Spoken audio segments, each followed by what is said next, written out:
I'm Trae in Washington. It's been almost 5 months since President Trump announced universal tariffs on trading partners. After many pauses, trade negotiations, and policy changes, we're starting to see how these new import taxes are starting to impact businesses and ultimately their customers. Todd Thrasher started his rum business, Thrasher's Distillery, in Washington, D.C. almost 7 years ago. We opened December 5th, Prohibition Day of 2018. Even through the pandemic and post-pandemic inflation, we had never raised the prices. That streak of price stability ends Monday, Labor Day. Across his different rum products, Thrasher says he has no choice but to raise prices between 9 and 14% because of tariffs. The bottles have gone up 8%, and now on September 15th, they're going to go up to 17% higher than they previous were. Our enclosures are now about 16% higher. Cardamom has doubled in price.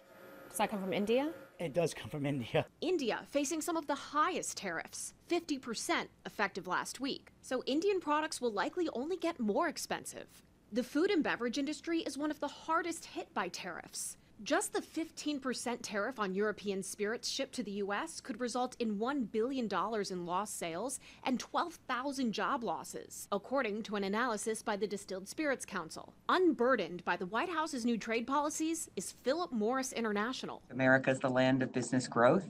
It's a ripe opportunity for new jobs. CEO of U.S. business Stacey Kennedy views their operations to expand production of smoke-free products like Zyn as tariff-proof, announcing more than $800 million in new and expanded facilities, like one in Aurora, Colorado, expected to create 500 jobs. It's the sort of thing President Trump wants to incentivize through tariffing foreign goods. On top of that, we actually source a lot of products and raw materials here in the U.S. for our business across the globe. Back in D.C., that's not an option for Thrasher. It's too expensive to buy American products.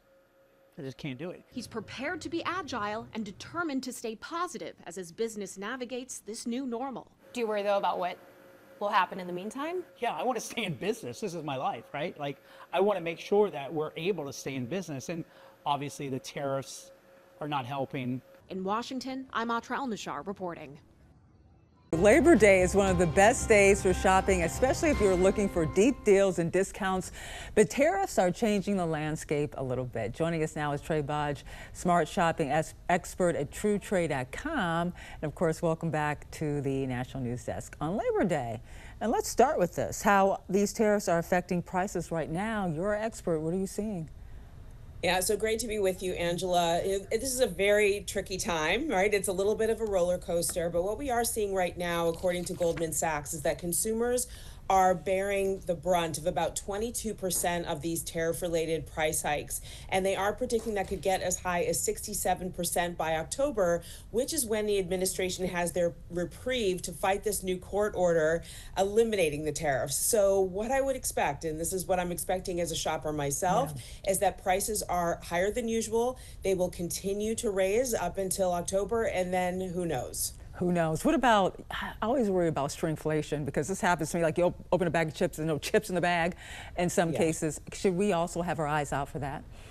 Yeah, so we've been seeing shrinkflation now for a few years, and so it's almost as if everything on the shelf is just smaller. And so that's unfortunate. There's nothing we can do about it as consumers. Of course, if we're at the grocery store, always buy the store brands because they're cheaper. Look at those unit prices to purchase the right items at the lower price, and then also buy in bulk when you can, because that's always going to be a cheaper unit price. You know, some people are using Labor Day to kind of pick up on any last minute deals for, you know, the summer season or going back into back to school. What should we expect today if you're going to head out, and will they last past Labor Day? Yeah, so some of the sales have been going on for several days now. Today is really kind of the sweet spot of it if you have time on your day off. But then we will see a couple of remaining sales going into the week. But today would be the day, in my opinion. What I'm expecting and what I'm seeing is that we're seeing discounts of as high as 60-70%. You know, appliances will be in the 40% off range. Mattresses, the same thing.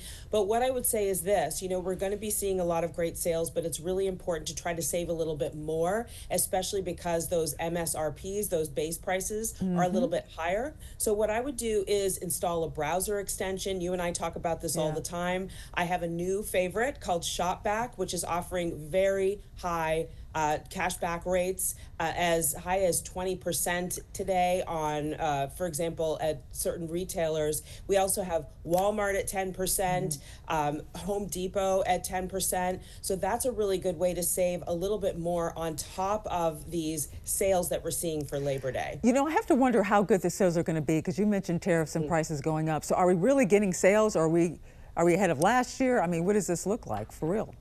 Yeah, so that's the magic question. So what I'm seeing is that the discount depth, you know, the 40, the 60, the discounts that we just talked about are comparable to recent years. However, those base prices in many cases are higher, especially on those imported items. So it's really important to look for ways to save as we're shopping. You know, maybe those emails that you're getting from your credit card carrier that you probably ignore, there might be exclusive discounts in those emails. So look there. Another way to create a sale on top of a sale is to use a site like Gift Card Granny. They have discounted gift cards that if you shop with them, you can save even more. They have a 10% at Lowe's right now. So if you're looking for an appliance, you buy that gift card, shop with it, and then you've saved extra on top of that Labor Day sale. Takes a little bit of work, everybody, but it's really important with these high prices right now. You know, every time you come on, I always write down Gift Card Granny and always forget. Now listen, are there some items that you think we should wait on at this point? Yeah, so that's a really good question. Not everything is going to be on sale today. You know, I would focus right now on mattresses, home appliances, furniture, summer clearance, but hold on electronics. I'm not seeing a lot of deals in that category. Toys are not deeply discounted right now, unless we're talking about outdoor toys for the pool, for example. Anything else will be more deeply discounted closer to holiday. Fall apparel, even though we're excited to get some new outfits for fall, it is not a good time to save deeply on those items. And so those are the categories that I would hold off on today. Well, thank you so much for joining us today on Labor Day. Smart shopping expert Trae Bodge. And we also always put it up there. If people want to, you know, go to some of your social media sites or your website, there it is right there, so they can get their own smart shopping tips. Thank you for joining us. Thanks, Angela.